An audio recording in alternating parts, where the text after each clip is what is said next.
اور پھر لوٹ جاتے ہیں۔ یعنی اصل میں انہیں اللہ سے زیادہ بندوں کا خوف ہوتا ہے، دل تو لگتا نہیں، لہٰذا ایک دوسرے سے کہتے ہیں کوئی دیکھ تو نہیں رہا، اور پھر چپکے سے کھسک جاتے ہیں۔ اللہ نے ان کے دلوں کو حق قبول کرنے سے پھیر دیا ہے، اس لیے کہ وہ بے سمجھ لوگ ہیں، یعنی قطعی طور پر بے شعور لوگ ہیں۔ تو اسلام ہمیں شعور کی طرف لاتا ہے، اور ہمیں اس بات کا ہم سے متقاضی ہے کہ ہم جو کام بھی کریں پورے شعور کے ساتھ کریں، ایمان لائیں تو شعور کے ساتھ، اور جئیں تو ایمان کے شعور کے ساتھ، کہ بے شعوری دراصل منافقین کی صفت ہے۔ فرمایا تمہارے لیے تمہیں میں سے ایک رسول آئے ہیں۔ رسول اللہ صلی اللہ علیہ وسلم کی شان، آپ کا مقام اور جو مومنین سے آپ کا تعلق ہے، اس کو اس آخری آیت میں سورہ توبہ کی واضح کیا جا رہا ہے۔ لَقَدْ جَاءَكُمْ رَسُولٌ مِّنْ أَنفُسِكُمْ، تمہارے اپنے نفسوں میں سے ایک رسول تم پہ مبعوث کیے گئے، یعنی جو کہ بشر ہیں۔ کیسے ہیں، کیا کوالٹیز ہیں؟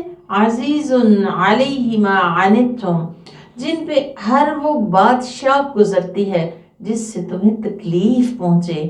حریص علیکم، اور تمہارے بارے میں حریص ہیں، کس چیز کے؟ ہدایت کے، ایمان کے، آخرت کے بلند درجات کے۔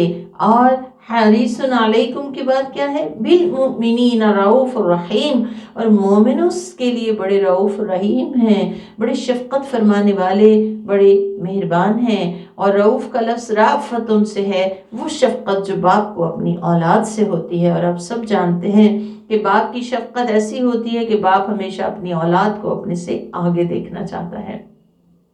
فرمایا فَإِن تَوَلَّوْا، اگر پھر بھی تم منہ موڑ جاتے ہو، تمہیں بات سمجھ نہیں آتی، تو فقل، تو آپ کہہ دیجئے، حسبی اللہ، کافی ہے مجھ کو اللہ، لا الہ الا ہو، اس کے سوا کوئی الہ نہیں، علیہ توکلت وہو رب العرش العظیم، اسی پہ میں نے بھروسہ کیا اور وہ عرش عظیم کا مالک ہے۔ سنن ابی داؤد میں سند صحیح کے ساتھ ابو درداء سے روایت کیا گیا ہے کہ جو آدمی ہر دن صبح و شام یہ کلمات 7 مرتبہ ادا کرے، پڑھ لے، کون سے؟ حسبی اللہ لا الہ الا ہو، علیہ توکلت وہو رب العرش العظیم، تو اللہ سبحانہ وتعالی اس کے تمام کاموں میں اسے کافی ہو جائے گا، یعنی اس کی تمام مشکلات کو آسان فرما دے گا اور اس کی تمام حاجتوں کو پورا کر دے گا۔ بسم اللہ الرحمن الرحیم، الف لام را، تلک آیات الکتاب الحکیم، یہ کتاب حکیم کی آیات ہیں، حکمت بھرے کتاب کی آیات ہیں۔ کیا لوگوں پہ تعجب ہے کہ ہم نے انہی میں سے ایک آدمی پہ وحی نازل کی؟ کس لیے؟ کہ لوگوں کو اللہ کے عذاب سے ڈرائیے اور مومنوں کو خوشخبری دے دیجئے۔ کس بات کی؟ وَبَشِّرِ الَّذِينَ آمَنُوا أَنَّ لَهُمْ قَدَمَ صِدْقٍ عِنْدَ رَبِّهِمْ، کہ ان کے رب کے پاس ان کا سچا درجہ ہے، یعنی جو اس کتاب کو لیں گے ان کے لیے اللہ کے قریب سچائی کا مقام ہے۔ اور وہ کیسے؟ کہ دنیا میں اللہ سبحانہ وتعالیٰ انہیں نیک عمل کی توفیق دیں گے اور آخرت میں بلند درجے سے نوازیں گے۔ قدم صدق، سچا درجہ جو واقعتاً انہیں مل کر رہے گا۔ لیکن اس کے باوجود کافروں نے کیا کہا؟ کافروں نے کہا کہ یہ تو کھلا کھلا جادو ہے۔ بے شک تمہارا رب وہ اللہ ہے جس نے آسمانوں اور زمین کو 6 دنوں میں پیدا کیا، پھر عرش پہ مستوی ہوا، اور وہ تمام معاملات کی تدبیر کرنے والا ہے۔ تو یہاں پہ ہمیں اللہ سبحانہ وتعالیٰ کی ایک سنت پتہ چل رہی ہے، اور وہ کیا ہے؟ پلاننگ کرنا۔ اللہ سبحانہ وتعالیٰ کے کن کہنے سے سب کچھ ہو سکتا تھا، لیکن اللہ سبحانہ وتعالیٰ نے بتدریج چیزیں کی اور سٹیپ بائی سٹیپ کی، اور پھر ساتھ ساتھ ہمیں یہ بات بتا دی گئی کہ معاملات کی تدبیر سب اس کے اختیار میں ہے، اور وہ کیسا مالک ہے؟ اس کی جناب میں کوئی سفارش نہیں کر سکتا الا یہ کہ وہ اس کی اجازت دے۔ وہی اللہ تمہارا رب ہے، بس تم اسی کی عبادت کیا کرو۔ کیا تم لوگ نصیحت حاصل نہیں کرتے؟ تم سب کو اس کے پاس لوٹ کے جانا ہے، اللہ نے سچا وعدہ کر رکھا ہے، بے شک وہی انسان کی ابتدا کرتا ہے، پھر اسے قیامت کے دن دوبارہ زندہ کرے گا تاکہ پورے انصاف کے ساتھ عطا کرے ان لوگوں کو بدلہ جو ایمان لائے اور جنہوں نے عمل صالح کیے، اور کافروں کو اس کے سبب کھولتا ہوا پانی اور دردناک عذاب دیا جائے گا۔ تو یہاں پہ واضح کر دیا گیا کہ اللہ سبحانہ وتعالیٰ نے پیدا کیا، واپسی اس کی طرف ہے۔ یہ جو درمیان کا وقفہ ہے یہ بھی اس کا طے شدہ ہے، وہ کتنا ہے ہم نہیں جانتے، لیکن اس درمیان کے وقفے میں جسے ہم زندگی بولتے ہیں، اس کے اندر جو کوئی ایمان کے بعد عمل صالح کر لے گا تو اس کو بھی اس کا اجر بہترین مل جائے گا، لیکن اگر کوئی انکار کرے گا تو وہ بھی سزا سے بچ نہیں سکتا۔ وہی ہے جس نے آفتاب کو چمکتا ہوا اور چاند کو روشن بنایا اور چاند کی منزلیں مقرر کر دیں تاکہ تم سالوں کی گنتی اور مہینوں اور دنوں کا حساب جان سکو۔ اللہ نے انہیں با مقصد پیدا کیا ہے، یعنی ان کی تخلیق کو جس مقصد کے ساتھ کیا ہے وہ اپنی تخلیق کا مقصد پورا کر رہے ہیں، تو پھر مجھے اور آپ کو بھی اپنی تخلیق کا مقصد جاننے اور اس کو پورا کرنے کے لیے کوشاں ہو جانا چاہیے۔ فرمایا وہ اپنی آیتیں علم والوں کے لیے بیان کرتا ہے، بے شک رات اور دن کے یکے بعد دیگرے آنے جانے میں ان سب چیزوں میں جو اللہ نے آسمان و زمین میں پیدا کیا ہے ان لوگوں کے لیے نشانیاں ہیں جو تقوی کا راستہ اختیار کرتے ہیں۔ نشانی تو سب کے لیے ہے، لیکن تقوی والے چونکہ کانشیس ہوتے ہیں، حساس ہوتے ہیں، تو وہ کائنات میں غور و فکر کر کے اپنے رب کی حقیقت پانے کی کوشش کرتے ہیں۔ فرمایا بے شک وہ لوگ جو ہماری ملاقات کی امید نہیں رکھتے، ان کا حال کیا ہے کہ ان کے دل میں اس بات کا یقین ہی نہیں کہ ایک دن انہیں اللہ کے پاس واپس جانا ہے اور 1 to 1 بیس پہ اللہ سے ملاقات ہوگی اور انہیں ان تمام کاموں کا جواب دینا ہے جو دنیا میں انہوں نے کیے۔ فرمایا وہ کیسے وَرَضُوا بِالْحَيَاةِ الدُّنْيَا وَاطْمَأَنُّوا بِهَا، وہ دنیا کی زندگی پہ ہی خوش اور مطمئن ہو گئے، یعنی دنیا ہی ان کا مرکز ہے، دنیا ہی ان کی زندگی کا مطمع نظر ہے، اور جو ہماری آیتوں سے غافل ہیں ان کا انجام کیا ہے؟ اولئک مأواہم النار، ان کا ٹھکانہ جہنم ہے۔ کس وجہ سے؟ بما کانوا یکسبون، جو عمل وہ کرتے رہے۔ یہاں پہ کون سے اعمال ہیں جن کی وجہ سے جہنم کی وعید سنائی گئی ہے؟ نمبر 1 کہ دنیا ہی کی زندگی کو اصل زندگی سمجھنا اور اسی پہ ریجھ جانا اور اس کی کامیابی کو کامیابی سمجھتے ہوئے بس صرف اسی کے لیے کوشاں رہنا اور اسی پہ دنیا کی زندگی پہ ہی مطمئن ہو جانا اور اللہ کی آیات سے غفلت برتنا، نہ انہیں جاننا، نہ سمجھنا، نہ عمل کرنا، تو ان کا ٹھکانہ جہنم بتایا گیا۔ فرمایا کہ بے شک جو لوگ ایمان لائے اور انہوں نے عمل صالح کیے ان کا رب ان کے ایمان کی بدولت انہیں ہدایت دے گا۔ یہدیہم ربہم بایمانہم، ان کا رب ان کے ایمان کی وجہ سے ان کی ہدایت کی طرف رہنمائی کرے گا، یعنی جتنا ایمان ہوگا اتنی ہدایت ملے گی، اور ان کے لیے نعمتوں کے باغات ہیں جن کے نیچے نہریں بہ رہی ہوں گی۔ اور حدیث میں آتا ہے کہ اہل جنت کو تسبیح اور تحمید الہام ہوگی، یعنی ہر سانس کے ساتھ، جیسے ہم سانس بغیر کسی رکاوٹ کے، بغیر کوئی نیت باندھے خود بخود سانس لے رہے ہوتے ہیں، اسی طرح سے ہر سانس کے ساتھ اہل جنت جو ہیں اللہ کی تحمید اور تقدیس بیان کریں گے، تسبیح کریں گے، اس کی پاکی بیان کریں گے۔ تو بات یہ ہے کہ جنت سب سے بہترین مقام ہے، لیکن اسے پانے کے لیے دنیا کی زندگی کا جو مختصر سا وقفہ ہے اس میں غفلت سے زندگی نہیں گزارنی، اللہ کی آیات کو سمجھنا، جاننا اور اس کے مطابق عمل کرنے کی کوشش کرنا ہے، ان سے غافل نہیں ہونا، ورنہ آپ دیکھیں کہ جو اللہ سبحانہ وتعالیٰ نے مقدر کی ہے دنیا وہ تو انسان کو مل ہی جاتی ہے، لیکن آخرت اسی کو ملے گی جو آخرت کی کوشش کرے گا۔ فرمایا وہاں کہاں؟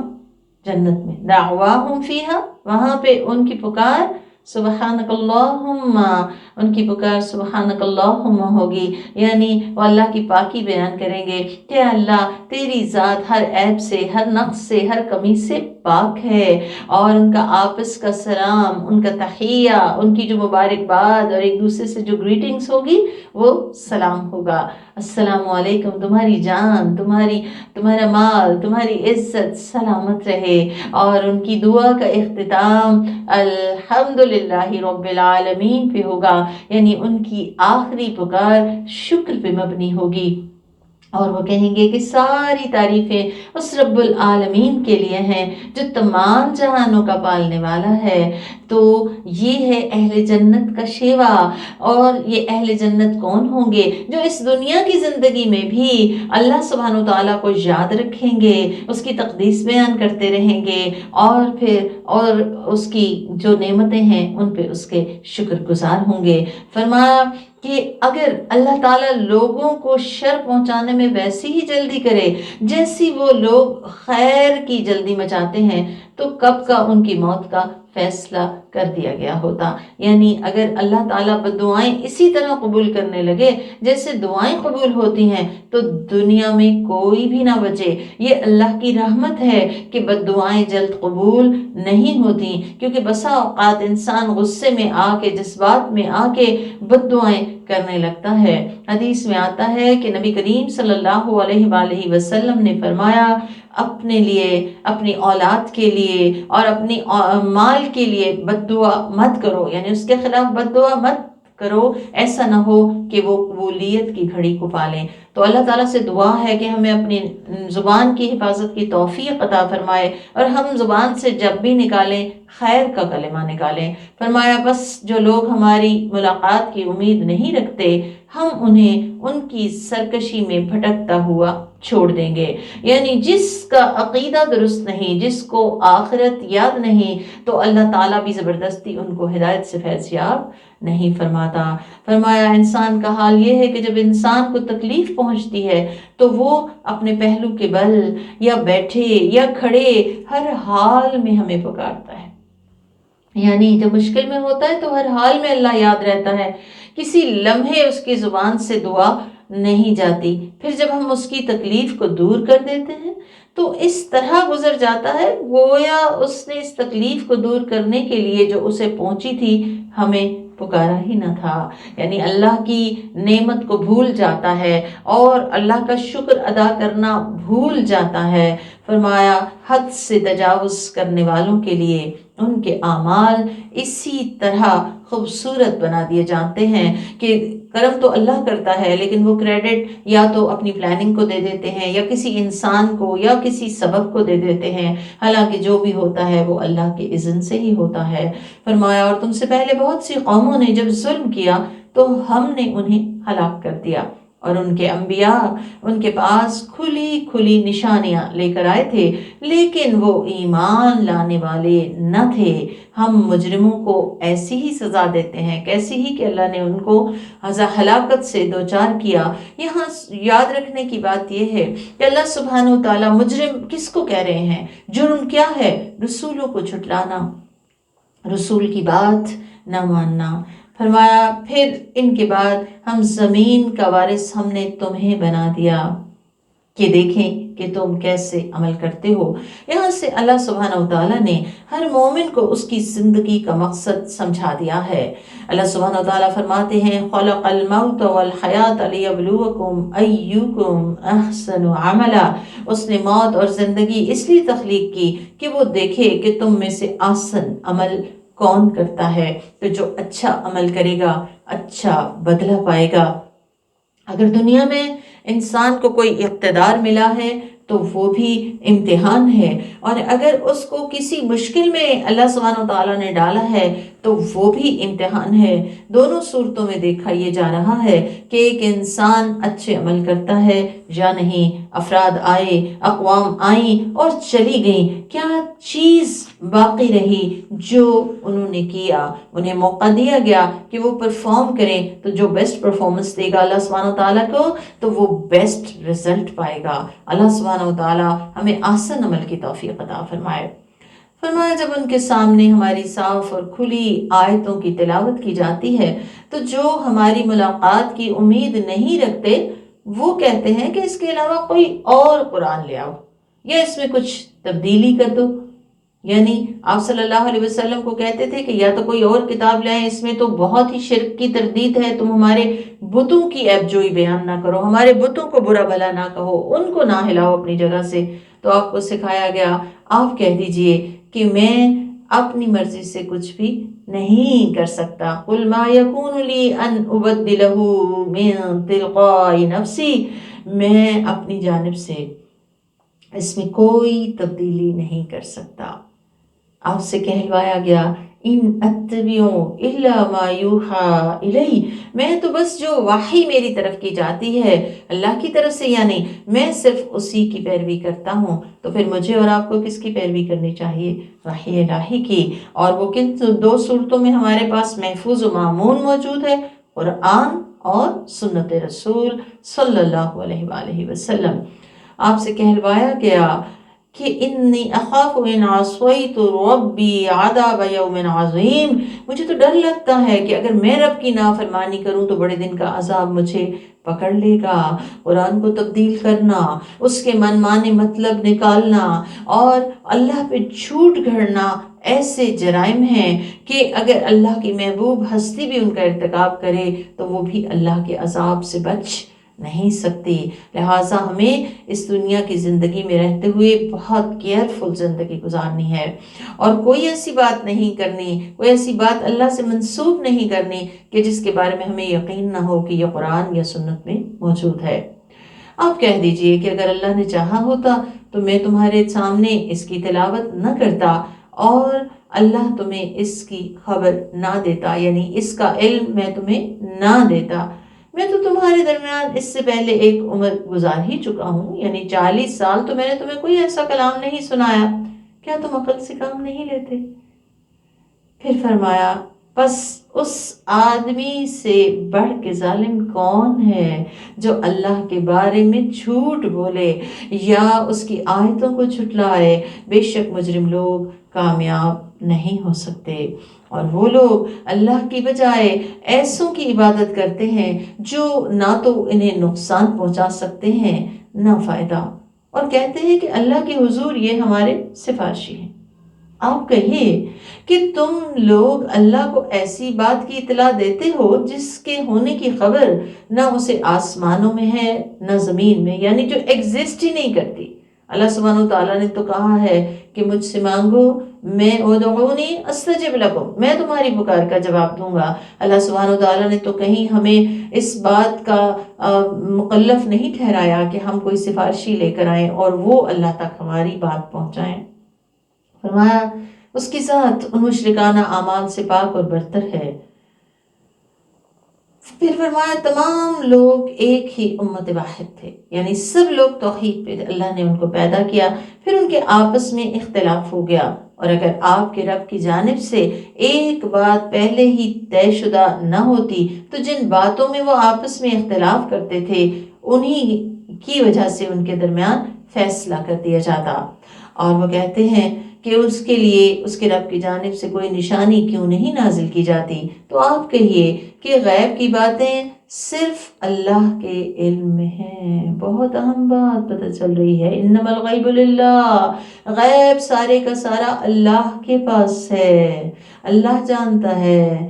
بس کرنے کا کام کیا ہے؟ فانتظروا انی معکم من المنتظرین، تم بھی انتظار کرو، میں بھی تمہارے ساتھ منتظر ہوں. اور جب ہم لوگوں کو تکلیف کے بعد اپنے فضل و کرم کا مزہ چکھاتے ہیں تو وہ اچانک ہماری آیتوں کے بارے میں مکر و فریب سے کام لینے لگتے ہیں. آپ کہیے کہ اللہ اپنی چال میں تم سے زیادہ تیز ہے.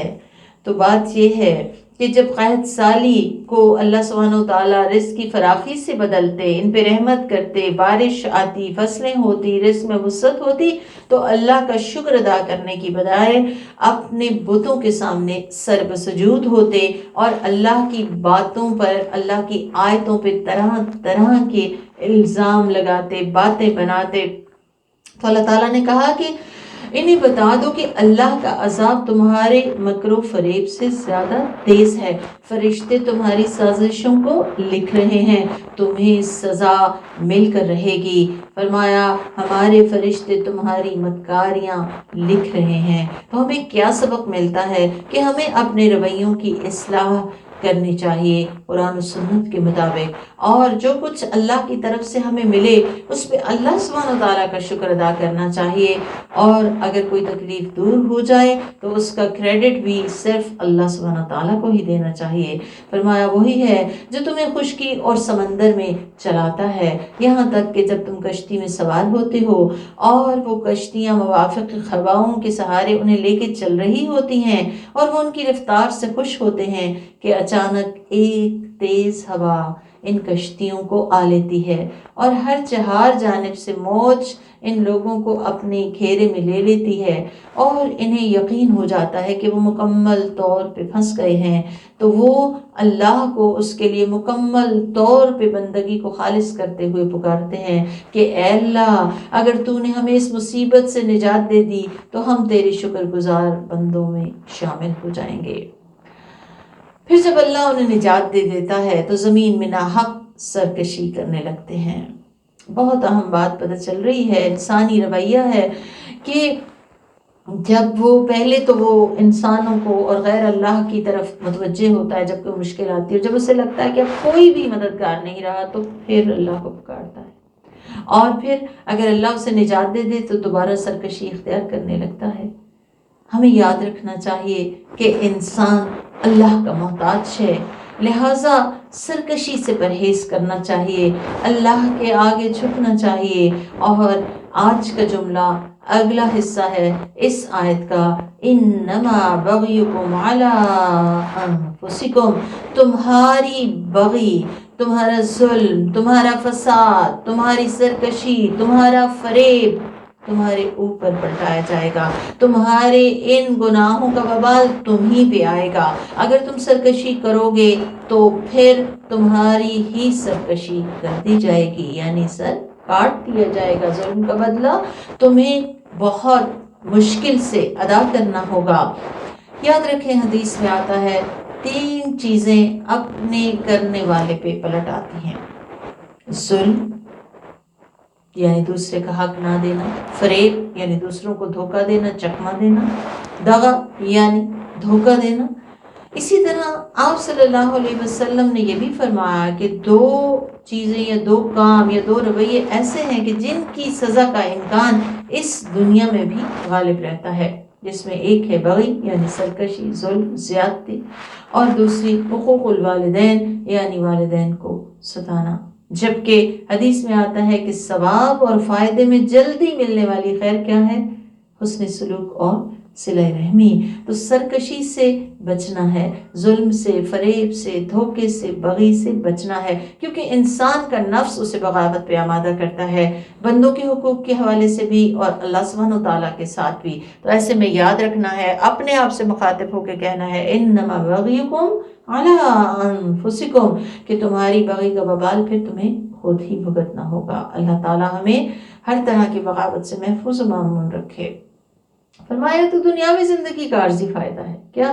کہ انسان اگر کسی پہ کچھ انفلوئنس رکھتا ہو تو دوسروں کو تکلیف دے، اذیت دے، ان پہ ظلم کرے یا دھوکے فریب سے کام لے، اپنے آپ کو زیادہ عقل مند سمجھے۔ فرمایا کس لیے کرتا ہے انسان؟ دنیا کے فائدے حاصل کرنے کے لیے۔ تو کہا یہ تو دنیا کی عارضی زندگی کا فائدہ ہے، پھر تمہیں ہمارے پاس ہی لوٹ کے آنا ہے، اس وقت ہم تمہیں تمہارے کرتوتوں کی خبر دے دیں گے، ایک ایک چیز بتا دی جائے گی۔ انما مثل الحیات الدنیا کماء انزلناہ من السماء، بے شک دنیاوی زندگی کی مثال اس پانی کی سی ہے جسے ہم آسمان سے بھیجتے ہیں۔ دنیا بنانے والے کی نگاہ میں دنیا کی حقیقت کیا ہے وہ بتا دی گئی کہ گویا ایک بارش کی سی ہے، پانی کی سی ہے جسے ہم آسمان سے بھیجتے ہیں، جو زمین کے ان پودوں کے ساتھ مل جاتا ہے جنہیں لوگ اور چوپائے کھاتے ہیں، یہاں تک کہ جب زمین خوب بارونق اور خوبصورت بن جاتی ہے اور اس کے مالکان یقین کر لیتے ہیں کہ وہ اس سے مستفید ہونے پہ پوری قدرت رکھتے ہیں، تو یکلخت ہمارا فیصلہ رات یا دن میں صادر ہو جاتا ہے، اور ہم ان پودوں کو اس طرح کاٹ کے رکھ دیتے ہیں کہ جیسے وہ کل تھے ہی نہیں۔ ہم غور و فکر کرنے والوں کے لیے اپنی آیتیں اسی طرح تفصیل کے ساتھ بیان کرتے ہیں۔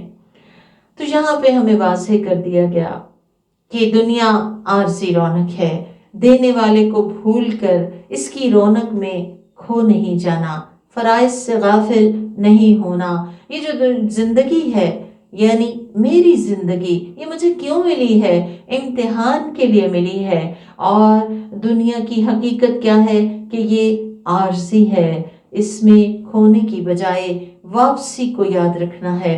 اور آپ دیکھیں کہ صحابہ کرام کو یہ بات سمجھ آ گئی تھی، لہٰذا وہ دینے والے بن گئے تھے۔ انہیں پتا تھا دینے میں فائدہ ہے، روکنے میں نہیں۔ لہٰذا اللہ سبحانہ وتعالیٰ دعوت دے رہے ہیں، انوائٹ کر رہے ہیں، کس کو؟ مجھے اور آپ سب کو۔ واللہ یدعو الی دار السلام، اللہ سبحانہ وتعالیٰ سلامتی کے گھر کی طرف تمہیں بلاتا ہے۔ سلامتی کا گھر کیا ہے؟ جنت، لا یبغون عنہا حولا، جہاں کوئی سوال نہیں ہے۔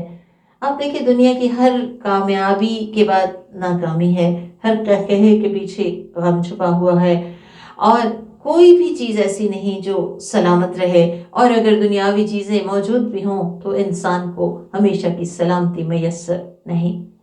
تو یہاں سلامتی کے گھر کی دعوت اللہ تعالیٰ دے رہے ہیں، انوائٹ کر رہے ہیں، اور جو اس انوائٹ کو قبول کر لے، جو اسے ایکسپٹ کر لے، تو پھر اللہ سبحانہ وتعالیٰ اسے راستہ دکھا دیتے ہیں۔